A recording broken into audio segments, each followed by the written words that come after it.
Nag-aaral po siya dati. Pero pinapigil po namin kasi sa hirap po ng buhay. Tapos nag-extra po siya mag-labor po dyan sa Panangkilon sa Lawlawan. Kaya doon po siya nangyari.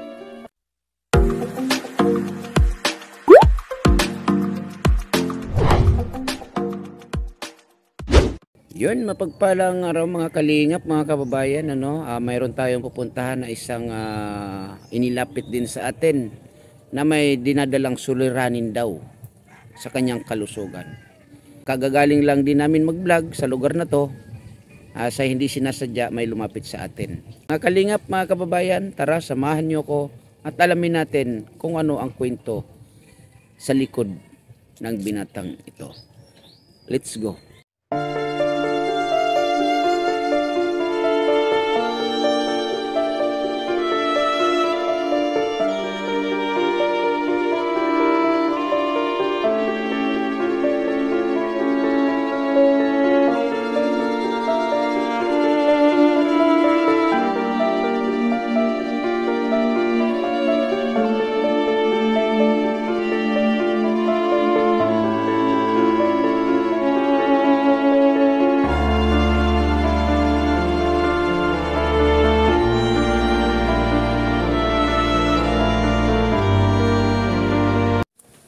Nay, saan ang bahay ninyo, nanay? Andun po sa likod na may yan na yerong green. So anak ninyo to. Ayun po. Ilang taon na siya? Nagto-20 po ngayong April 1. Anong nangyari po sa kanya? Nabangga po siya. Kailan pa? Nung January, ano na po yan, 1 year na po nung January 7. 1 year na nung nakaraang January. Ito pong January. So, yung nakabangga sa kanya, ano nakabangga sa kanya? Motor po. Motor, as in yung single. Opo. Bakit hinayaan lang na ganyan? Pinagamot ko naman po siya, kaso yung nakabunggo sa kanya, bumigay lang ng konti. So, natiis nyo na ganyan na lang yung sitwasyon ng batang ito? Wala po kasi kaming pangtustos. Nag-aaral siya? Nag-aaral po siya dati. Pero pinapigil po namin kasi sa hirap po ng buhay. Tapos nag-extra po siya mag-labor po dyan sa Panangkilon sa Lawlawan. Kaya doon po siya nangyari. Ay, ibig sabihin nung time po na yun, nanay, siya ay nag-aaral at dahil sa gusto niyang matustusan yung kanyang pag-aaral o matulungan din niya yung kanyang pag-aaral, nag-extra siya ng kumbaga mag-aayos ng mga isdang ano bang tawag nun sa Tagalog ay dilis po. Ano ba yun? Tamban. tamban, Opo. opo, yung ginagawang sardinas, tama. At sa kasamaang palad ay nangyari yung hindi inasahan. Siya ay naaksidente. So sa loob ng 1 year na ganyan itong anak ninyo, ay ano yung nararamdaman ninyo, nanay? Siyempre po masakit kasi nakakatulong naman po siya sa amin. Kaso wala po kaming magagawa kasi wala po kaming pangtustos.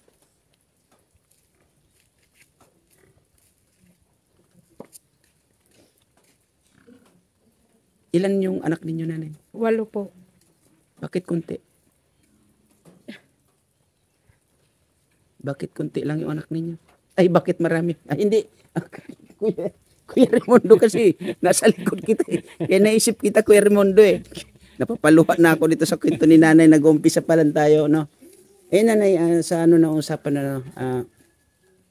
sa 8 ninyo na anak, pang ilan si... Siya po ang panganay. Siya yung panganay. O kasi, nadaanan kasi namin yan, nanay, doon nagkukwentuhan. Ngayon, may isang tao na binablog din si Kalinga po si doon. Ngayon, may naglapit sa akin na kung po pwede daw makakwentuhan ko to or malaman ang kwento ng batang ito. So, siyempre, kami po ay nasa Team Kalingap, yung mga lumalapit po sa amin, hindi man lahat ay napapagbigyan namin, pero sa sitwasyon yun po ay tinitingnan namin, no? At ayun nga, sinundan namin siya habang siya ay naglalakad. At ito nga, mga Kalingap, mga kababayan, sa panahon na ito ay masama talaga, no? Umuulan, yan. Pero ito pa rin, nandito tayo. So nanay, nasaan yung bahay ninyo po? Nandun po sa likod ng bahay na yan na green. Ano ba yun? Mga ilang minutes pa ba tayo maglakad papunta ron? Mga people, siguro 10 minutes po. Aba, 10 minutes. Malapit lang po ayun doon sa likod. Okay, okay. Sa 8 ninyo na anak nanay, ito si kuya ay hindi nakapag-aral na kasi nga dahil sa sitwasyon niya.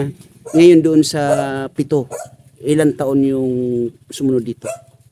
Pwede po bang maisa-isa na lang ninyo yung mga edad nila? Ano po, yung mag na 19 pa lang po ngayong June. Tapos nagtatrabaho na rin po. Nag-aaral ba siya?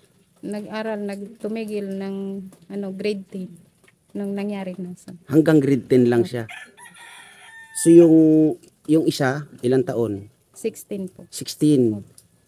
Nag-aaral? Hindi na rin. Hindi na rin. Yung sumunod, Nag-aaral po. anong grade siya?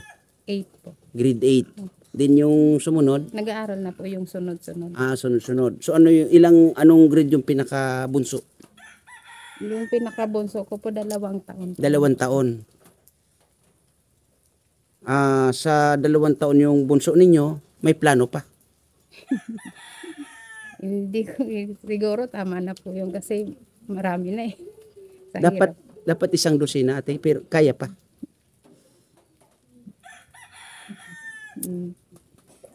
Tama na po. Tama na. Bakit? Mahirap na. So, sa 8 ninyo na anak, doon ninyo naramdaman yung hirap. Tama, no? Si kuya, ano yung trabaho? Construction po. Construction. Ano yung, ano siya? Labor lang po. Labor. So, magkano yung sinasahod niya, di ba? Nasa 300 yata, 400, sabihin natin 500. 500. Ayan, 500. Araw-araw naman yun, nanay. Opo. Ano po siya, tuwing linggo po nagpapadala. Saan ba siya nagtatrabaho? Nasa Manila. Nasa Manila, wala siya rito. So, kayo nanay, ano yung trabaho naman ninyo? Wala po dyan sa Palayan. Ito sa Palayan. Kasi medyo malawak yung Palayan. Magkano naman yung kinikita Wala, ninyo? yung lang po, nagkikipag lang. Sa, Magkano naman yung araw ninyo dyan? hindi naman po yun, arawan. Anong dyan, usapan? Ano ba yun? Yung nabayad ng manipin? Parang ano lang, pag Pinatanim may, lang po sa amin. tapos pag nag-ani, tsaka lang kayo magkakaroon. Parang porsyentuhan, ganun. Okay. Arkila po namin ng siyam. Okay. So, doon sa anak ninyo, ang hindi na nag-aaral ay ilan po? Yung 2 po ang natigil. 2, ito, tsaka yung Ay sumunod bali dito. nasa 3 po. 3, ito, yung sumunod Yung dito. sunod-sunod po. Silang 3 sunod. Sa 8, yung 5 nag-aaral sila. Bali yung Ilan 3 yung po. Kasi 3? Yung 2 hindi pa nag-aaral. Okay. So siguro pagbalik ni kuya, another baby. hindi na po. Kasi malayo pala si kuya, di ba? So pag bumalik sa pag umuwi sa dito, parang kumbaga miss na miss Hindi na po. ang isa't isa. Marami na. Marami na. So ang ano dito ate, kasi yung sitwasyon nga ng pamumuhay, sana okay na yan. Yung 8 kasi medyo marami-rami na, no? Sa seryoso kasing usapan, tayo bilang isang mga magulang na, no, dapat maisip natin yung sitwasyon, no? Pero hindi naman natin masisisi kasi nandiyan na yan. Ang pinaka-importante sa ngayon dyan is pangalagaan, gabayan at matustusan yung kanilang mga pangailangan, ano? Pero sa sitwasyon ninyo, yun nga, katulad nito ni Kuya. Anong pangalan mga pala, Kuya? Jeric. Sitwasyon ni Kuya Jeric ay ayan. Pero hindi nyo ba inano yung nakabangga sa kanya na kumbaga pursigihin na may paggamot siya? Inano naman po namin kaso isa rin na wala. So Kapareho lang namin na naghihirap. So nung siyempre dinala sa hospital, ano yung naging findings? Sisimintuhin po. Simento. So bakit hindi na pa simento yun, ate? Ano yung naging sitwasyon nung ano na yung naging katwiran? Kasi kailangan talaga ni Kuya na mapagaling yan. Hindi ka nakakatayo Kuya ng mag-isa talaga yung, o solo yung ano mo. Yung dalawang paang gagamitin, kailangan mo talagang gumamit ng saklay. So may masakit. Ito. Masakit daw niya po dito. Ito. Ay, grabe no. Ate, kung ako lang ay may kakayanan din na maipagamot si Kuya, siguro kahit ako na mismo. Pero pagpasensyahan nyo kasi ako'y isa rin na wala pang kakayahan para makapagpagamot o makapagbigay ng malaking halaga sa mga katulad ninyo na nangangailangan ano. Pero for the meantime ate, gusto kong makita sana yung inyong bahay. Baka pwede sama tayo doon. Sige ate. Yan mga kalingap, mga kababayan, puntahan natin yung bahay nila ate. Saan ka dadaan at Kuya? Dito pa ang daan? Dito po. Okay. At magkakaroon po tayo ngayon ng tour guide. Yan. Kuya Raimundo o Raimundo Dacoba Vlogs. Yan. Tara po. Samahan niyo kami.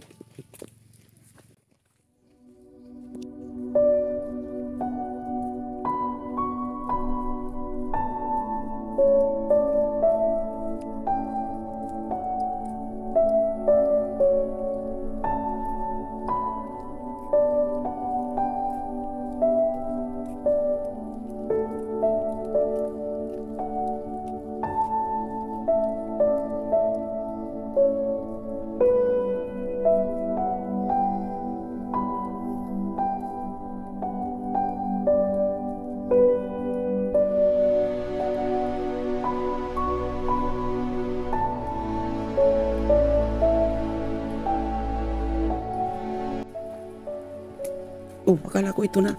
Hindi pa pala. Sa likod pa pala. Layo pa pala. Malayo pa pala. Akala ko yun na.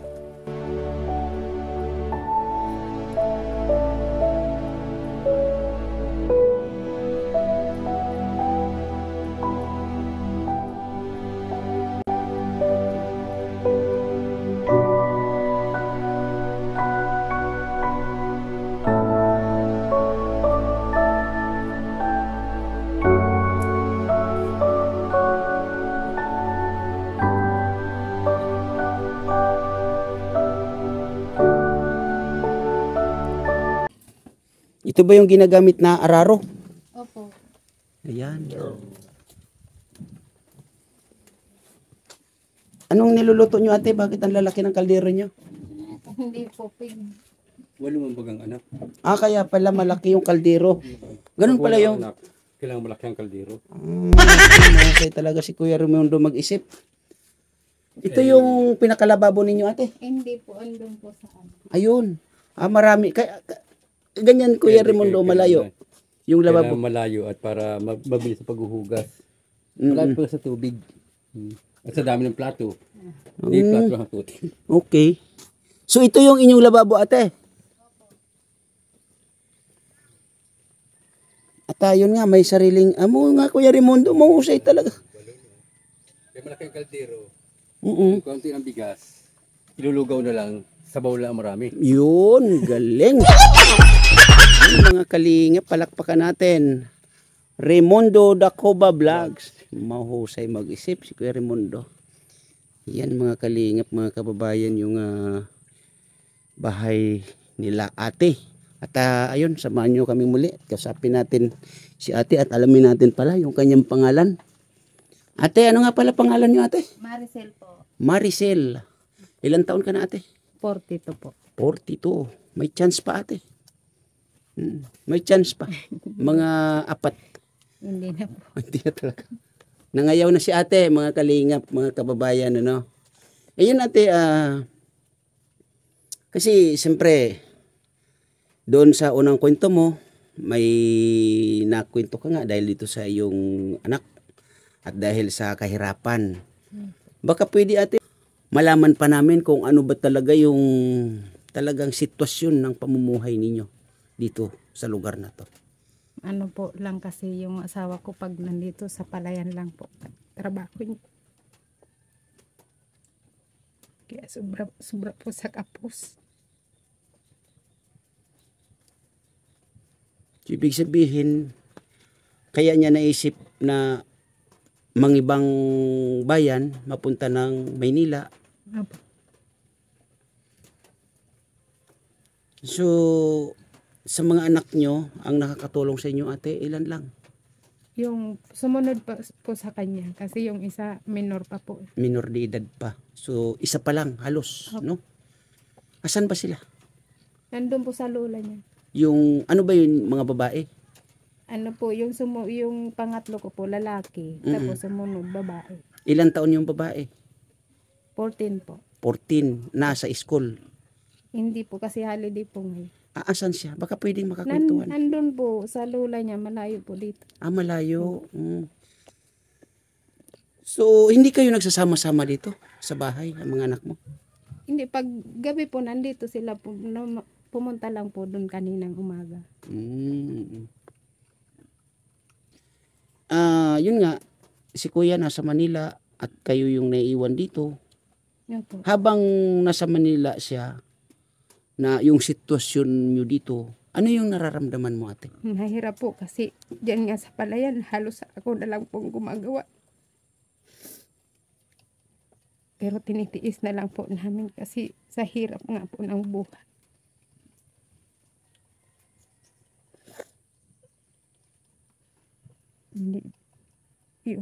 Hindi ko dapat gawain dyan sa palayan, ako na yung gumagawa. Kasi wala naman po kaming pangbayad. Kasi yung padala lang po niya, tama lang pong pangkain namin. Pang sa eskwela ng mga bata. So, ang mga anak nyo, ate, pag nag-aral, may mga bayad ba sa school or pre? Libre naman ang school? Libre naman po, kaso yung mga project, baon, pang-ulam. Buti nakakaya mong i-budget yun, ate. Inaano na lang po kahit kapos, tinitipid na lang po. So sa ngayon natin na yun nga, yung kwento mo na ganyan, ano yung pwede mong mahiling, lalong-lalo na sa mga kapanood sa inyo? Ang hinihiling ko lang po, itong anak ko makalakad po siya ng maayos, na wala siyang saklay. Yun lang po ang hiling ko. So ito talaga yung nagdadala sa iyo sa inyo ng problema or ano bang tawag niyan? Suliranin sa sitwasyon ng panganay ninyo na anak. Hindi niyo ba yan nailapit ati sa husgado, ganyan? Wala, hindi po. Ba't kaano-ano niyo yung naka-aksidente sa kanya? Hindi po. Hindi po namin yung kaano-ano. Sobrang bait nyo naman, ate, kasi ganyan, hinayaan nyo lang. Si mister nyo ba, ano yung ginawang aksyon nung nalaman na ganito yung nangyari sa anak ninyo? Galit naman siya siyempre kasi anak naman niya yung nadisgrasya.